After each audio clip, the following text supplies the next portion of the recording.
नमस्कार, म प्रतिमा चौधरी। नमस्कार, म कावेरी पौडेल। राति 8 बजेको जनता समाचारमा स्वागत छ। सबैभन्दा पहिले प्रमुख समाचार। अन्तर्राष्ट्रिय सम्बन्ध समितिमा सदस्यहरूबीच चर्काचर्की। सांसद नारद मुनि राणाले घोषपेच गरी बोलेपछि नेपालले भने बाहिर जानुस्। यातायात व्यवसायीहरूद्वारा सरकारलाई सार्वजनिक सवारी साधनको साँचो हस्तान्तरण, आफ्ना माग सम्बोधन नभए आन्दोलनमा जाने चेतावनी। रूपन्देहीमा निर्माणाधीन गौतम बुद्ध अन्तर्राष्ट्रिय विमानस्थल उडान र अवतरणका लागि तयार, परीक्षण उडानको प्रतीक्षा। भारतमा वर्षापछिको बाढी पहिरोमा परि मृत्यु हुनेको संख्या 124 पुग्यो, उद्धार कार्य जारी। र मुख्य प्रशिक्षकको राजीनामा आधिकारिक रूपमा नआएको एन्फाको भनाई। आरोप पुष्टि भए राजीनामा दिने उपाध्यक्ष नेमुवाङको दावी।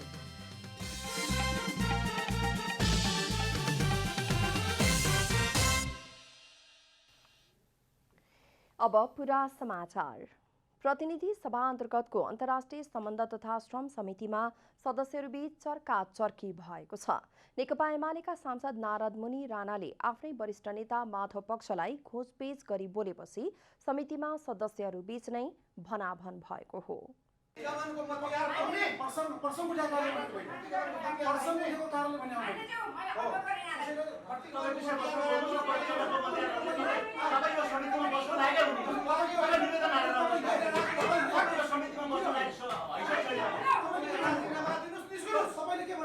यो दृश्य हो अन्तर्राष्ट्रिय सम्बन्ध तथा श्रम समितिको, जहाँ नेकपा एमालेका वरिष्ठ नेता माधव कुमार नेपालले एमालेकै सांसद नारद मुनि राणालाई झपारिरहेको देखिन्छ। अन्तर्राष्ट्रिय सम्बन्ध तथा श्रम समितिले सरकारलाई दिएको निर्देशन कार्यान्वयनको अवस्थाबारे छलफलका लागि बोलाइएको बैठकमा नेकपा एमाले ओली पक्षका सांसद नारद मुनि राणाले एमालेकै माधव पक्षलाई घोषपेच गरी बोलेपछि नेपाल आक्रोशित हुनु भएको थियो। सांसद राणाले पुनस्थापित संसद र वर्तमान सरकारको औचित्य नभएको र ओलीलाई विश्वासको मत हाल्ने बेलामा नेपाल पक्ष अनुपस्थित भएको कारण संसद विघटन भएको बताएपछि एमालेकी सांसद डाक्टर दीपक भट्टले आपत्ति जनाउनु भएको थियो।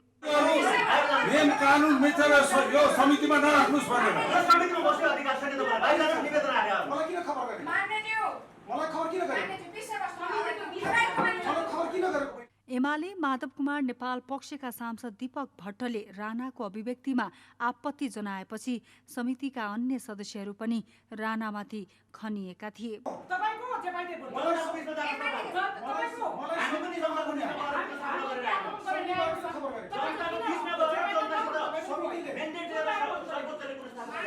उता समिति सभापति पवित्र निरौला खरेल पनि वातावरणलाई सहज बनाउने प्रयासमा हुनुहुन्थ्यो, तर उहाँको प्रयासको बावजुद पनि स्थिति केही बेर तनावग्रस्त नै बन्यो।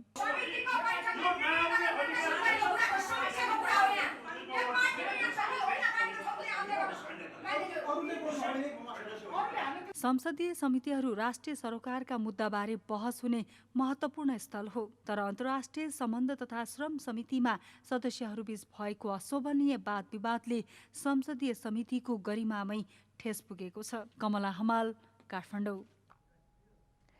अन्तर्राष्ट्रिय सम्बन्ध समितिमा बोल्दै सांसदहरूले नेपालको परराष्ट्र नीतिमा एकरूपता नभएको भन्दै परराष्ट्र नीतिमा एकरूपता ल्याउनुपर्ने बताएका छन्।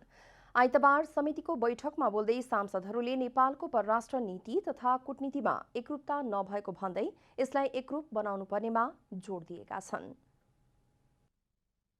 आइतबार अन्तर्राष्ट्रिय सम्बन्ध समितिको बैठकमा नेपालको परराष्ट्र नीति राजनैतिक पार्टी र पार्टीभित्रको पनि गुट अनुसार हुने गरेको उल्लेख गर्दै सांसदहरूले नेपाल राज्यकै स्पष्ट परराष्ट्र नीति हुनुपर्नेमा जोड दिएका छन्। बैठकमा बोल्दै पूर्व प्रधानमन्त्री तथा अन्तर्राष्ट्रिय सम्बन्ध समिति सदस्य माधव कुमार नेपालले परराष्ट्र नीतिको निरन्तरता हुनुपर्ने बताउनुभयो। परराष्ट्र नीति परिवर्तन गर्नुपर्ने आवश्यकता भए बृहत छलफल गर्नुपर्ने र आवश्यकताको पुष्टि भए मात्रै गर्न सकिने उहाँले बताउनु भएको छ। बृहत छलफल गरिसकेपछि कुनै कुरामा सिफ्ट गर्नु पर्यो भने त त्यो चित्त बुझ्दो आवश्यक समय स्थितिमा परिवर्तनको कारणले गर्दाखेरि त्यो भएको हो भन्ने कुरालाई पुष्टि गर्न सक्नु। सांसद प्रकाशमान सिंहले अन्तर्राष्ट्रिय सम्बन्ध समितिले अध्ययन गरेर दिने सुझाव र निर्देशनलाई अघिल्लो सरकारले गम्भीरतापूर्वक नलिएको टिप्पणी गर्नुभयो। संसदीय समितिको सुझावलाई सरकारले गम्भीर रूपमा लिनुपर्ने र समितिले दिएको सुझाव तथा निर्देशनलाई समितिले फलोअप पनि गर्नुपर्ने बताउनुभयो। र चाहिँ मिनी पार्लिमेन्ट भनेर चाहिँ सबैले चाहिँ चिनिएको यो समितिबाट चाहिँ दिएका रेकमेन्डेसन्सहरूलाई गभर्मेन्टले चाहिँ जुन रूपमा सिरियसली चाहिँ लिनुपर्ने र हामीले पनि के हो भन्दाखेरि खालि चाहिँ छलफल गर्ने अनि चाहिँ रेकमेन्ड गरेर पठाउने निर्देशन दिने तर चाहिँ त्यसको फलोअप चाहिँ भएन भने चाहिँ यसरी राम्रो परम्परा चाहिँ स्थापित चाहिँ हुन सक्दैन। सांसद सुदन किराँतीले अघिल्लो सरकारले समितिको निर्देशनलाई सहन नसकेर पटक पटक संसदमा झमेला गरेको टिप्पणी गर्नुभयो। समितिले अघिल्लो सरकारले गरेको कुकर्मको भत्सना गर्नुपर्ने उहाँले बताउनुभयो। अघिल्लो सरकारले गरेको यो सम्पूर्ण तपाईको कुकर्मको आजको यो पहिलो बैठकले गम्भीर भर्त्सना तपाईको चाहिँ गर्नै पर्छ जस्तो मलाई लाग्छ। सांसद दिव्य मणिराज भण्डारीले विगतको सरकारले दिएको परराष्ट्रसँग सम्बन्धित क्रियाकलाप र नीतिहरूले राष्ट्रलाई धेरै नोक्सान पुर्याएको बताउनुभयो। राजदूत नियुक्ति मापदण्ड विपरीत गरिएको उल्लेख गर्दै उहाँले लागू गर्न सकिने गरी नयाँ किसिमको मापदण्ड बनाउन सरकारलाई आग्रह गर्नुभयो। गत सरकारले लिएको परराष्ट्र सम्बन्धीको क्रियाकलाप र नीतिहरूले राष्ट्रलाई धेरै नोक्सान पुर्याउँछ। नेग्लिजेन्सी म भन्छु कि हाम्रा राजदूत नियुक्तिहरूकै कुराहरू हेरौँ। राजदूत नियुक्ति गर्न गत सरकारले एउटा मार्गदर्शन बनायो, एउटा डकुमेन्ट बनायो, एउटा चाहिँ गाइडलाइन बनायो, तर नियुक्ति गर्ने बेला कम्प्लिटली डिफरेन्ट चिज गर्यो। सांसद सुरेन्द्र बहादुर कार्कीले राज्यको कुनै नीति परराष्ट्र नीति नै नभएको टिप्पणी गर्नुभयो। एउटा पार्टी र पार्टीभित्र पनि गुट अनुसार परराष्ट्र नीति र कूटनीति परिवर्तन हुने गरेको उहाँले बताउनुभयो। राज्यको स्पष्ट परराष्ट्र नीति हुनुपर्ने उहाँले बताउनुभयो। एउटा सानो गुट, एउटा सानो कोटेरीको इन्ट्रेस्टमा चाहिँ परराष्ट्र नीति पनि कूटनीति पनि यताउता हुने जस्तो। सांसद मोहन बानियाले संसदीय समिति धेरै खोज अनुसन्धान गरेर सुझाव तथा निर्देशन दिने भएकाले सरकारले हुबहु पालना नगरे सरकारलाई नै घाटा हुने धारणा व्यक्त गर्नुभयो। यसले दिएका सुझावहरू निर्देशनहरू हुबहु सरकारले चाहिँ एउटा फिडब्याकको रूपमा पालना गर्नुपर्छ। त्यो भएन भने सरकारलाई घाटा हुन्छ, हानि हुन्छ। किनभने यसले चाहिँ अनुसन्धान गरेर मोनिटरिङ गरेर धेरै कुराहरू चाहिँ पत्ता ल्याएको हुन्छ। उहाँले समितिको निर्देशनहरू सरकारले पालना नगरेकाले गम्भीरतापूर्वक ध्यानाकर्षण गराउनुपर्ने आवश्यकता औल्याउनुभयो। राष्ट्रिय सभा अन्तर्गतको प्रत्यायोजित व्यवस्थापन तथा सरकारी आश्वासन समितिले कृषि अनुदान सम्बन्धी काम ऐन बनाएर मात्र अगाडि बढाउन मन्त्रालयलाई निर्देशन दिएको छ। आजको बैठकमा राजपत्रमा प्रकाशित सूचनाका सम्बन्धमा कृषि तथा पशुपक्षी विकास मन्त्रालयका सचिव र अन्य सरकारवालाहरूसँग छलफल गर्दै अनुदान दिने प्रक्रिया ऐन बनाएर गर्न निर्देशन गरेको हो। प्रत्यायोजित व्यवस्थापन तथा सरकारी आश्वासन समितिका सभापति रामनारायण बिडारीले कृषि प्रधान देशमा अहिलेसम्म कृषि ऐन नभएकाले यो चाँडै बनाउन कृषि मन्त्रालयलाई निर्देशन दिने निर्णय गरेको बताउनुभयो। अहिले कृषि मन्त्रालय मन्त्रीविहीन भएकाले नयाँ मन्त्री बनेपछि मन्त्रीलाई बोलाएर यसबारेमा ठोस निर्णय गर्ने बताउनु भएको छ। वैदेशिक लगानी कृषि क्षेत्रमा पनि शर्तसहित भित्राउन सक्ने भनेर संशोधन गरिदियो। त्यो गरेको कुरामा अहिले मन्त्री आज खाली छ कृषि मन्त्री, त्यसकारणले त्यो गलत हो कि ठिक हो भनेर छलफल गरियो।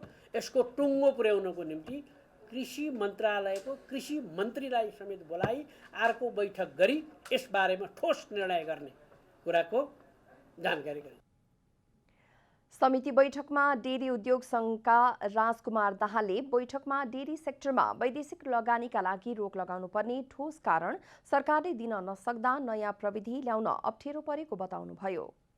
सबभन्दा धेरै दुध उत्पादन हुने सेक्टर र त्यसैमा रहेको एउटा मल्टिनेसनल कम्पनीले हाम्रो भूगोललाई मध्यनजर गरेर बुटोलमा विराटनगरमा एउटा ठुलो बिग इन्डस्ट्री आयो भने त्यसले 25% मात्रै नेपालमा चाहिँ बिक्री गरौँ भने हाम्रो स्थिति चाहिँ यहाँ रहेका इन्डस्ट्रीहरू चाहिँ सखाप हुन्छन् भन्ने चाहिँ हाम्रो धारणा। बैठकमा कृषि उद्यम केन्द्र एफएनसीसीआईका अध्यक्ष अरुण राज सुमार्गीले राज्य पत्रमा उल्लेख भएको कुरालाई बाइपास गरेर बीचमै अर्को व्यवस्था गर्न लागि बताउनु भएको छ। अध्यक्ष सुमार्गीले राज्य पत्रमा उल्लेख भएको कुरा बाइपास गरी आएको अन्य व्यवस्थाले व्यवसायीहरू आतंकित भएको समेत बताउनुभयो। त्यहाँ उसले कुरा गर्यो भने पायो भने त्यो कन्ट्रोभर्सी त भयो नि त्यहाँ बिचमा, काहीँ रोकेको छ काहीँ खोलेको छ। यस्तो अवस्थाबाट बाहिर जानको निम्ति यो अहिले हामीले कृषिको इन्भेस्टमेन्ट ल्याइरहेको बेलामा नीतिकै कुरा त हो। अहिले योगेन्द्र सरको बेलामा एउटा 2077 कृषि नीति बनिरहेको थियो, त्यसको भन्दा त मेम्बर बन्ने मौका पाएँ, त्यहाँ पनि हामीले कुराहरू राखेका छौँ। बैठकमा कृषि तथा पशुपक्षी मन्त्रालयका सचिव कृष्ण प्रसाद आचार्यले संहिताको संरचनामा गएपछि सही तथ्याङ्क कसैले नपठाएको गुनासो गर्नु भएको छ। सचिव आचार्यले संहिताको संरचनामा देश जाँदा कसैले तथ्याङ्क नै नपठाएको र पठाएको तथ्याङ्क पनि गलत भएकाले यकिन गर्न समस्या परेको बताउनुभयो।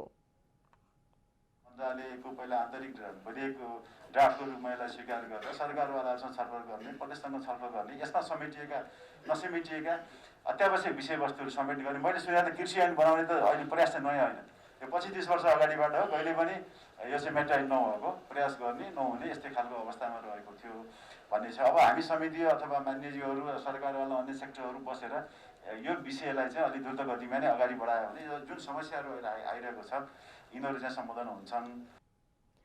सचिव आचार्यले डेरीको हकमा नेपालमा रहेका डेरीमा अझै ल्याब कमजोर रहेको र यसलाई सम्पूर्ण व्यवसायीले स्वीकार्नुपर्ने बताउनुभयो। नेकपा एमालेका दुवै पक्षका सांसदहरूले पार्टी एकताका लागि दबाव अभियान सुरु गरेका छन्। 10 बुँदे सहमति कार्यान्वयन गरी पार्टीलाई एकताबद्ध बनाउन विघटित पार्टी एकता कार्यदलका नेताहरूसँग एमालेका अध्यक्ष केपी शर्मा ओली पक्ष र वरिष्ठ नेता माधव कुमार नेपाल पक्षका सांसदहरूले संयुक्त रूपमा दबाव दिन सुरु गरेका हुन्। आइतबार सिंहदरबारमा विघटित कार्यदलका संयोजक तथा सदस्यहरूसँग भेट गरी उनीहरूले 10 बुँदे सहमति कार्यान्वयन गरेर पार्टीलाई एकताबद्ध बनाउन आफूहरूले पनि सक्दो सहयोग गर्ने प्रतिबद्धता जनाएका छन्। छलफलमै भइसकेपछि अहिले कार्यान्वयनको क्रममा छ, यो कार्यान्वयन हुन्छ। समस्या छन् भने त्यो 10 जना सहित उहाँहरू 2 जना पनि बस्नुपर्छ, अरू सङ्ख्या पनि बस्नुपर्छ भने बस्नुहोस् र यो समाधानभन्दा बाहिर पार्टी एकताभन्दा बाहिर कसैलाई पनि जाने अनुमति छैन, हामी जान दिँदैनौँ।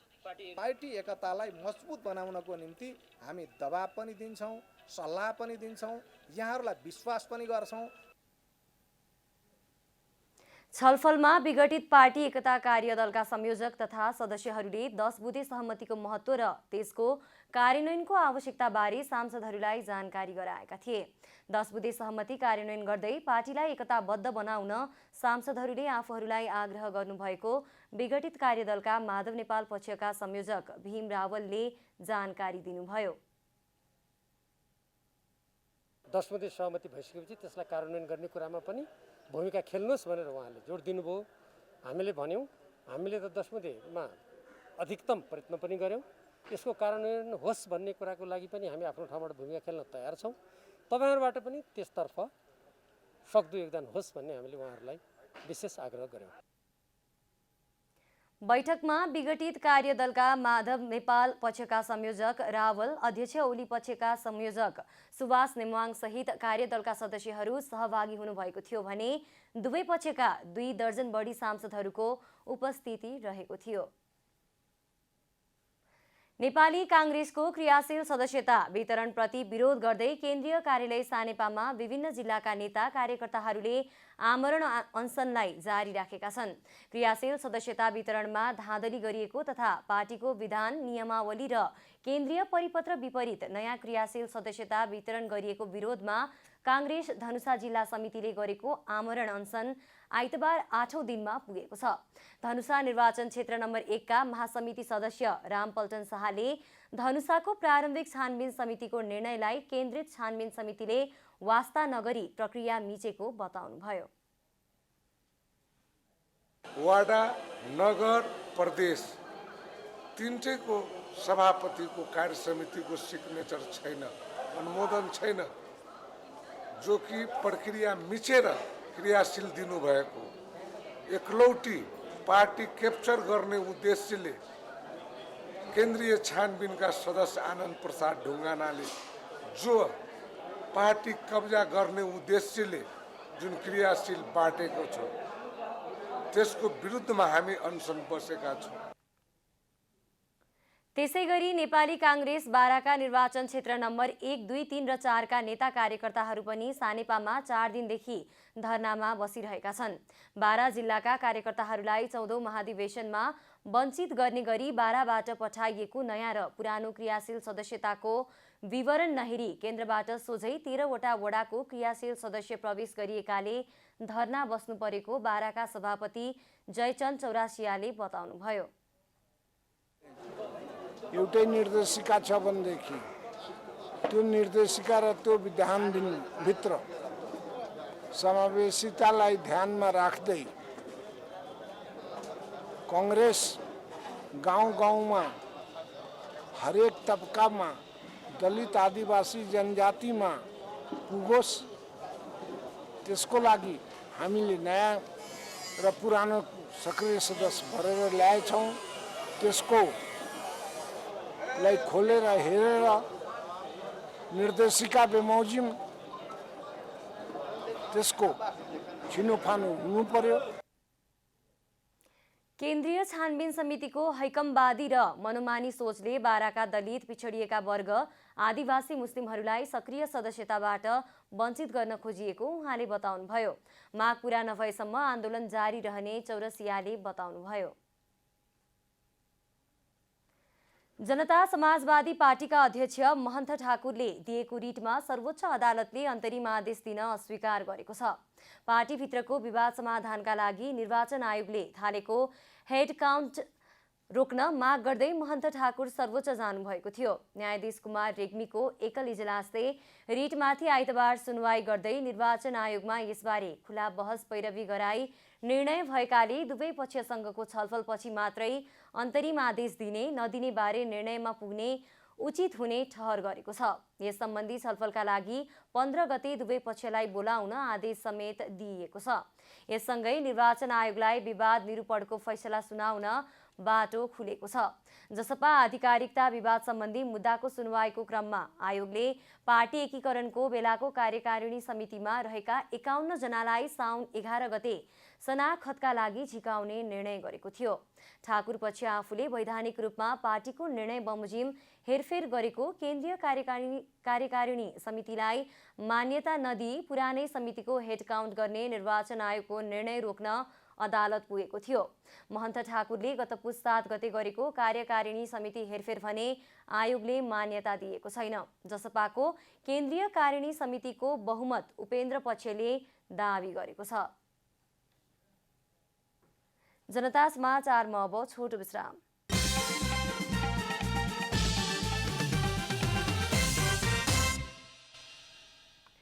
जनता समाचारमा अब थप समाचार। पछिल्लो 24 घण्टामा देशभर 2237 जना कोरोना संक्रमित थपिएका छन्। स्वास्थ्य तथा जनसङ्ख्या मन्त्रालयका अनुसार पछिल्लो 24 घण्टामा देशभर पीसीआरबाट 6,80,556 जना र एन्टिजेनबाट 54,243 जनामा संक्रमण पुष्टि भएको छ। त्यस्तै पछिल्लो 24 घण्टामा 2050 जना संक्रमण मुक्त भएका छन्। हालसम्म 6,43,615 जना संक्रमण मुक्त भएको स्वास्थ्य मन्त्रालयले जनाएको छ। पछिल्लो 24 घण्टामा कोरोना संक्रमणबाट 18 जनाको मृत्यु भएको छ। यो सँगै नेपालमा कोरोना संक्रमणबाट मृत्यु हुनेको संख्या 9,713 पुगेको छ। काठमाडौँ उपत्यकामा लगाइएको निषेधाज्ञा 10 दिन थप गरिएको छ। आज बसेको काठमाडौँ उपत्यकाका 3 जिल्ला प्रमुख अधिकारीहरूको बैठकले साउन 20 गते स्तम्भका लागि निषेधाज्ञा लम्ब्याउने निर्णय गरेको हो। निषेधाज्ञाको अवधिमा सबै प्रकारका सभा सम्मेलन पार्टी गर्न पाइने छैन। यस्तै चलचित्र हल, डान्स बार, दोहोरी, नाचघर, क्लब, स्विमिङ पुल, संग्रहालय र दर्शक सहितका खेलकुदका गतिविधि गर्न पाइने छैन। यस्तै पुजारीबाट हुने नित्य पूजा बाहेक मन्दिरहरू बन्द रहनेछन्। बिहान 9 बजेदेखि 11 बजेसम्म र बेलुकी 4 बजेदेखि 7 बजेसम्म ढुवानीका साधन चलाउन पाइने छैन।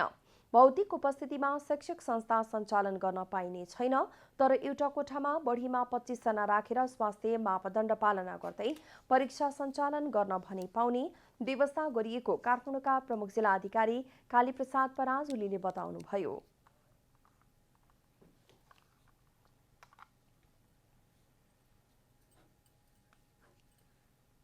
भिडभाडजन्य गतिविधिहरू सभा सम्मेलन, party palace, cinema hall, dance bar, दोहोरी नाचघर, क्लब, स्विमिङ पुल, मनोरञ्जन स्थल, सङ्ग्रहालय अनि खुल्ला स्थानमा भेला हुने, भिडभाड गर्न नपाउने, जुलुस, जात्रा, महोत्सव, भोजभातेर गर्न नपाउने कुराहरूलाई यथावतै राखिएको छ। मन्दिरहरू पनि अब पुजारीबाट हुने नित्य पूजा बाहेकका अन्य धार्मिक र सांस्कृतिक गतिविधिहरू सञ्चालन गर्न नपाउने भनेको छ। शैक्षिक संस्थाहरूमा पनि अब यो भौतिक उपस्थितिमा पठन पाठन गर्न नपाउने। प्रमुख जिल्ला अधिकारी पराजुलीले भौतिक रूपमा गर्नै पर्ने गोष्ठी, सेमिनार तथा तालिममा पनि 25 जनाभन्दा धेरै सहभागी गराउन नपाइने पनि जानकारी दिनुभयो। काठमाडौँभित्र नै सार्वजनिक गाडी यसअघि नै सञ्चालन गर्न दिइसकेकाले यातायातमा स्वास्थ्यमा मापदण्ड पालना गर्न पराजुलीको आग्रह छ।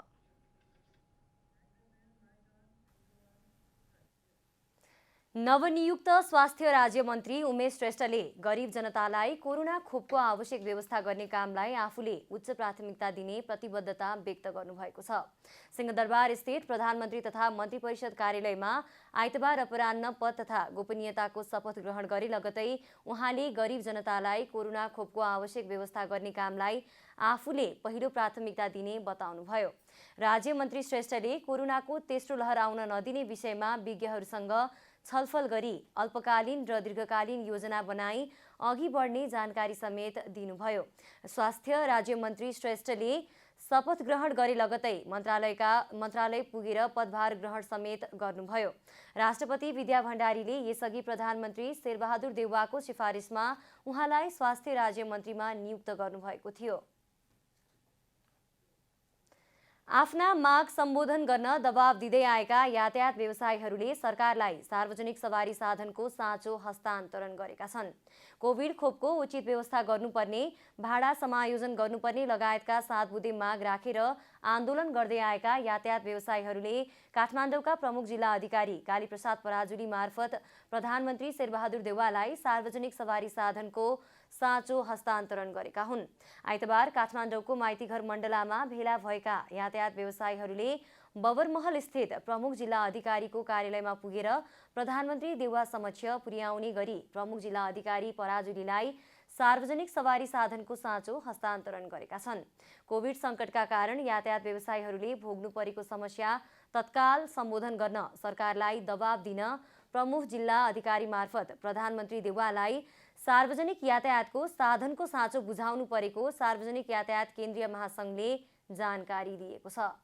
सम्माननीय प्रधानमन्त्रीजीलाई सन्देश जानको निमित्त प्रमुख जिल्ला अधिकारी मार्फत हामीले चाबी हस्तान्तरण गर्दैछौँ। हाम्रो मागको सन्दर्भमा तत्कालै खोपको व्यवस्था गर्नुपर्ने, भाडा संयोजनको चाहिँ पूर्ण रूपमा समाधान भइसकेको छैन, प्रदेश स्तरीय भाडा चाहिँ लागू नै भएको छैन र पर्यटनको चाहिँ भाडा निर्माणै भएको छैन, ट्याक्सीको चाहिँ फ्ल्याट डाउनको विषयमा सरकारले सम्बोधन गरेको छैन। प्रमुख जिल्ला अधिकारी पराजुलीले पनि यातायात व्यवसायीहरूले आफ्ना माग सम्बोधन गर्न दबाब दिने गरी बुझाएको सार्वजनिक सवारी साधनको साँचो गृह मन्त्रालय मार्फत तत्काल प्रधानमन्त्री देउवालाई बुझाउने प्रतिबद्धता व्यक्त गर्नुभयो। सम्माननीय प्रधानमन्त्रीज्यूले पाउने गरी नेपाल सरकार गृह मन्त्रालय मार्फत म पठाउने प्रतिबद्धता व्यक्त गर्दछु। अब यातायात व्यवस्था विभाग त्यहाँको सचिवज्यू होइन, तपाईँहरूका समस्याहरू सम्बोधन गर्नको लागि तपाईँले त्यहाँ पनि आफ्ना कुराहरू राख्नुहोस् र अब चाहिँ अब एउटा घनीभूत रूपमा वार्ता संवाद जे पनि संवादबाट नै समाधान हुन्छ क्या। यातायात क्षेत्रसँग सम्बन्धित सबै निकायमा माग सम्बोधन गर्न दिइएको दबाब पूरा नभएपछि प्रधानमन्त्रीलाई सार्वजनिक यातायातको साँचो नै बुझाउन बाध्य हुनु परेको महासङ्घले जनाएको छ। आफूहरूको माग अब पनि सम्बोधन नभए सरकार विरुद्ध कडा आन्दोलनमा जान बाध्य हुने पनि यातायात व्यवसायीहरूको चेतावनी रहेको छ। अब आर्थिक समाचार।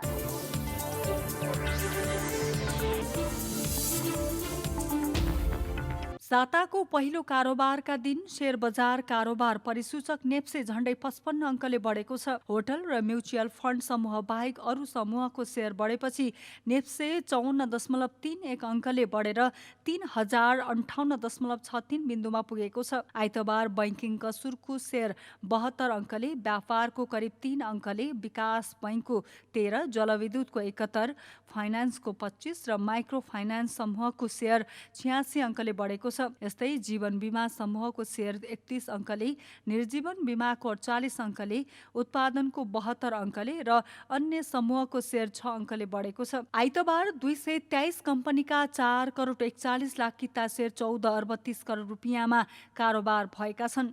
सबैभन्दा धेरै नेपाल बैंक र ग्लोबल आइएमई बैंकको शेयर 49 करोड रुपियाँको शेयर किनबेच भएको छ।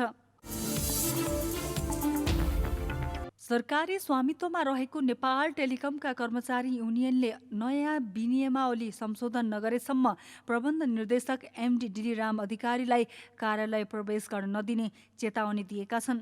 कर्मचारीहरूको हित विरुद्ध हुने गरी नयाँ विनियमावली ल्याएको दावी गर्दै सो विनियमावली संशोधन गरेर आफूहरूको माग सम्बोधन नगरेसम्म एमडी अधिकारीलाई कार्यालय प्रवेश गर्न नदिने प्रतिक्रिया दिएका हुन्।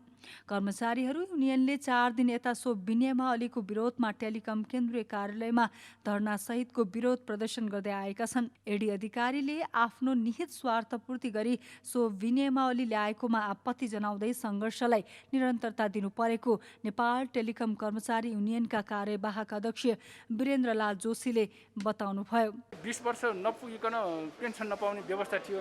त्यसकारणले गर्दाखेरि उसलाई 20 वर्ष अथवा 12, 13, 14 वर्ष जतिसुकै होस् भए पनि 20 वर्ष पुर्याएर चाहिँ पेन्सन दिने भन्ने व्यवस्था त्यस बेला राखेको थियो। अहिलेको विनियममा आएर के गरेको छ भने यो जुन चाहिँ एमडी बनिसकेको छ त्यसले चाहिँ काम नगरेको वर्षको पनि 58 वर्ष नपुग्ने जेलसम्मको चाहिँ सेवा अवधि जोडेर पेन्सन खाने भनेर एउटा चाहिँ यो विनियम पास गरेको छ। नयाँ विनियमावली अनुसार एमडी अधिकारीले आफ्नो 6 महिने कार्यकाल पूरा गरेपछि पनि पुरानै निर्देशक पदमा फर्कन पाउनेछन्। यस्तो व्यवस्थाप्रति कर्मचारीहरूको आपत्ति छ। परामर्शका लागि पठाउने कुरा बोर्डमा को सदस्यसँग छलफल गरेर हामीलाई माइनोट ल्याउँछ भनेर उहाँ जानुभएको छ। आजसम्म 4 दिन भइसक्यो उहाँ आउनुभएको छैन। त्यसै कारणले पनि हामीले के छ भन्दाखेरि यो कर्मचारी मैत्री विनियमावली र हामीले केही कुरा नयाँ कुरा मागेका छैनौँ। हाम्रो अधिकारको रक्षा गर्न हिजो प्राप्त उपलब्धिहरू जो थियो त्यो उपलब्धि रक्षाको लागि मात्रै हामीले यो अभियानहरू चलाएका छौँ। सो विनियमावलीको विरोध गर्दै टेलिकमका कर्मचारी युनियनले 4 दिन यता टेलिकम कार्यालयमा धरना दिँदै आएका छन्। उनीहरूले गत असार 5 गते मङ्गलबार राति एमडी अधिकारीलाई रातभर कार्यकक्षमा थुनेर राखेका थिए। त्यो विनियमावली संशोधन गरेर आउन भनी कार्यालयबाट निस्किएका एमडी अधिकारी हालसम्म पनि कार्यालय नआएकोमा कर्मचारीहरूको आक्रोश छ। नयाँ विनियमावलीमा एमडीको सेवा अवधिलाई निरन्तरता दिएको, अन्य कर्मचारीको सेवा सुविधा र बढुवाको प्रावधान कटौती गरिएको कर्मचारी युनियनको दाबी छ। बाँकेको नेपालगञ्ज भन्सार कार्यालयले आर्थिक वर्ष 2077-78 लक्ष्यभन्दा 119% बढी राजस्व सङ्कलन गरेको छ। भन्सार कार्यालयको लक्ष्य 18 अर्ब भए पनि 21 अर्ब बढी राजस्व सङ्कलन गरेको नेपालगञ्ज भन्सार कार्यालयका भन्सार अधिकृत नवकुल शर्माले जानकारी दिनुभयो। सरकारले यस आर्थिक वर्षमा 3 अर्ब थप राजस्व सङ्कलन गर्ने जिम्मेवारी दिएको पनि नेपालगञ्ज भन्सार कार्यालयले जनाएको छ। मन्त्रालय र विभागले तोकेको लक्ष्यभन्दा बढी राजस्व सङ्कलन गर्न सफल भएको शर्माको भनाइ छ। सुरुमा चाहिँ भन्सार विभागले दिएको भनेको 15 अर्ब रुपियाँ हो होइन, पछि चाहिँ फागुनमा आएर फेरि 3 अर्ब बढाएर 18 अर्ब जति हाम्रो चाहिँ टार्गेट पुगेको थियो पछि थप गरेर, र हामीले चाहिँ 21 अर्बभन्दा बढी राजस्व वसुली गरेका थियौँ। हामीले नेपालगञ्ज भन्सारमा नियमित आयोजनीय सामानहरू भनेको चाहिँ पेट्रोलियम पदार्थहरू, चिनी, इन्डस्ट्रियल कच्चा पदार्थहरू होइन, खाँदै त्यही नै हो। कमर्सियल आइटमहरू एकदमै कम हुन्छ, खाद्यान्नहरू भए, फलफुलहरू भए होइन, तरकारीहरू भए, त्यो आइटमहरू बढी आउने हो। कोरोना संक्रमणको चुनौतीका बावजुद पनि भन्सार कार्यालयले धेरै राजस्व सङ्कलन गर्न सफल भएको हो। 65 किलोमिटर खुला सिमाना भएका कारण पनि राजस्व सङ्कलनमा नेपालगञ्ज भन्सार कार्यालयलाई थप चुनौती रहेको छ। भन्सार कार्यालयमा सबैभन्दा बढी राजस्व सङ्कलन गर्नेमा पेट्रोलियम पदार्थ, खाद्यान्न, कच्चा पदार्थ लगायतका सामानहरू रहेका छन्।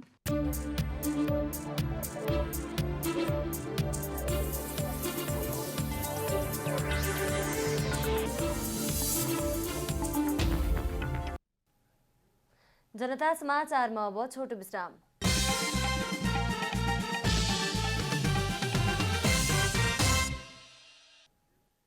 अब खेलकुद समाचार।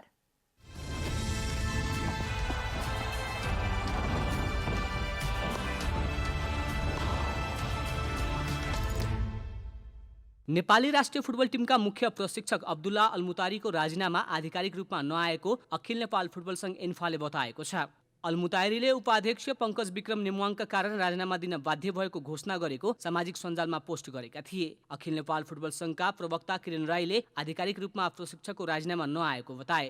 ठ्याक्कै भएको के हो भने उहाँले आफ्नो फेसबुकमा चाहिँ स्ट्याटस पोस्ट गर्नुभयो। स्ट्याटस पोस्ट गरिसके पछाडि उहाँ यहाँ आउनुभएको थियो। के भएको हो, किन त्यस्तो राजीनामाको प्रसङ्ग आयो भन्दाखेरि म चाहिँ अलिक तनावमा छु भन्नुभएको छ। म चाहिँ केही हप्तादेखि तनावमा छु भनेर उहाँले असन्तुष्टि जनाउनु भएको छ र अहिले लिखित रूपमा राजीनामा अफिसियली उहाँले दिनुभएको छैन। प्रवक्ता किरणका अनुसार प्रशिक्षक तनावमा रहेको र आराम गर्न चाहेको भन्दै इन्फामा पुगेको बताएका छन्। इन्फाका वरिष्ठ उपाध्यक्ष पङ्कज नेमुवाङले भने प्रशिक्षकको अभिव्यक्तिले आश्चर्य भएको प्रतिक्रिया दिएका छन्। नेमुवाङले मुख्य प्रशिक्षकले आफूलाई जोडेर राजीनामा दिन बाध्य भएको आक्षेप आगामी निर्वाचनको निम्ति षड्यन्त्र भएको र यसबारे अध्यक्ष कर्माछिरिङ शेर्पालाई सत्य तथ्य छानबिनका लागि आग्रह गरेको बताए। आरोप पुष्टि भए तत्कालै राजीनामा दिन तयार भएको उपाध्यक्ष नेमुवाङको भनाइ छ। म आश्चर्यचकित छु। मैले पनि मिडिया मार्फत थाहा पाएँ मुख्य प्रशिक्षकज्यूले किन त्यो कुरा गर्नुभयो होइन। मैले यो कुरालाई कसरी बुझिरहेछु भने एन्फाको आगामी निर्वाचनको निम्ति यो म माथिको यो षड्यन्त्र हो भन्ने मैले बुझिरहेछु। एन्फाले गत चैतमा कुवेतका प्रो लाइसेन्स प्राप्त प्रशिक्षक अलमुतायरीलाई मुख्य प्रशिक्षकमा नियुक्त गरेको थियो। एएफसी कोचिङ इन्स्ट्रक्टर समेत रहेका अब्दुल्लाहलाई एन्फाले 1 वर्षको लागि मुख्य प्रशिक्षकको जिम्मेवारी दिएसँगै नेपालले कुवेतमा विश्वकप छनौटका 3 खेल खेलिसकेको छ भने इराकसँग एक मैत्रीपूर्ण खेल पनि खेलेको छ। साफ च्याम्पियनसिपलाई मध्यनजर गर्दै उनकै प्रशिक्षणमा नेपालले बन्द प्रशिक्षणमा रहेर तयारी गरिरहेको छ। अखिल नेपाल फुटबल सङ्घ एन्फाले अक्टोबरमा आयोजना हुने 13औं संस्करणको साफ च्याम्पियनसिप आयोजना गर्नका लागि औपचारिक प्रस्ताव प्राप्त गरेको छ। साफका महासचिव अनवारुल हकले पछिल्लो च्याम्पियनसिप नेपालमा आयोजना गर्न प्रस्तावसहित एन्फाका महासचिव इन्द्रमान तुलाधरलाई पत्र लेख्नु भएको हो।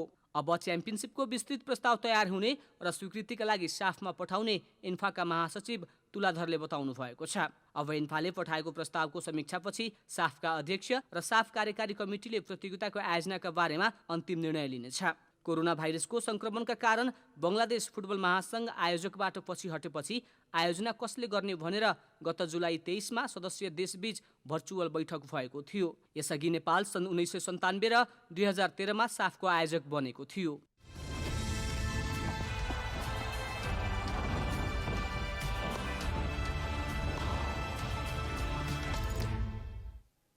अब मौसम समाचार।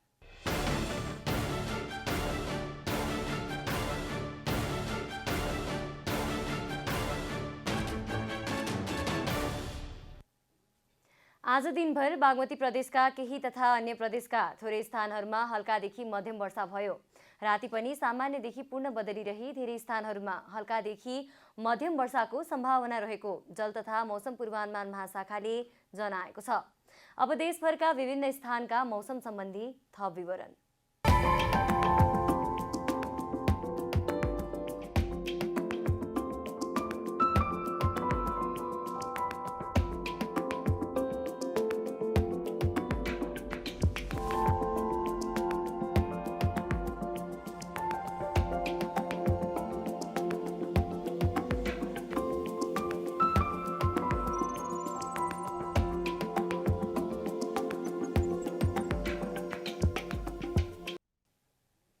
अन्त्यमा आजको डायरी।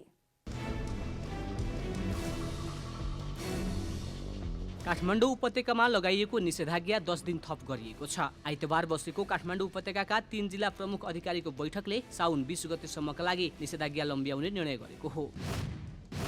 प्रधानमन्त्री शेरबहादुर देउवाले सांसद उमेश श्रेष्ठलाई स्वास्थ्य राज्य मन्त्रीमा नियुक्त गर्नुभएको छ।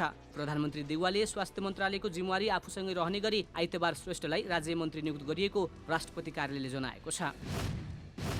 साताको पहिलो कारोबार दिन शेयर बजार कारोबार परिसूचक नेप्से झण्डै 55 अङ्कले बढेको छ। आइतबार ब्याङ्किङ समूहको शेयर 72 अङ्कले, व्यापारको करिब 3 अङ्कले, विकास बैङ्कको 13, जलविद्युतको 71, फाइनान्सको 25 र माइक्रो फाइनान्स समूहको शेयर 86 अङ्कले बढेको छ। भारतमा भारी मनसुन वर्षाको कारण उत्पन्न बाढी र पहिरोबाट मृत्यु हुनेको संख्या आइतबारसम्म 124 पुगेको छ। अहिले हराइरहेकाको खोजी जारी रहेको छ। भारतको पश्चिमी क्षेत्रमा बिहिबारदेखि मुसलधारी वर्षा भएको छ। वर्षापछिको डुबानका कारण विद्युत आपूर्ति अवरुद्ध हुँदा कोभिड-19 को उपचार गराइरहेका एक अस्पतालका 8 बिरामीहरूको मृत्यु भएको थियो। नेपाली राष्ट्रिय फुटबल टिमका मुख्य प्रशिक्षक अब्दुल्लाह अलमुतारीको राजीनामा आधिकारिक रूपमा नआएको अखिल नेपाल फुटबल संघ एन्फाले बताएको छ। अलमुतारीले उपाध्यक्ष पंकज विक्रम नेमुवाङका कारण राजीनामा दिन बाध्य भएको घोषणा गरेको सामाजिक सञ्जालमा पोस्ट गरेका थिए।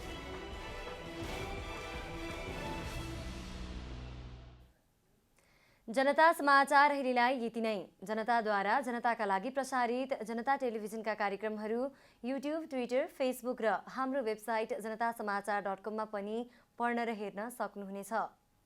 सूचनामा तपाईको सहभागिता, समयमा समाचार हाम्रो प्रतिबद्धता। कोरोना भाइरसको संक्रमणबाट बच्न नियमित रूपमा साबुन पानीले मिचिमिची हात धौँ, अनिवार्य मास्कको प्रयोग गरौँ, भिडभाडबाट टाढै रहौँ। नमस्कार।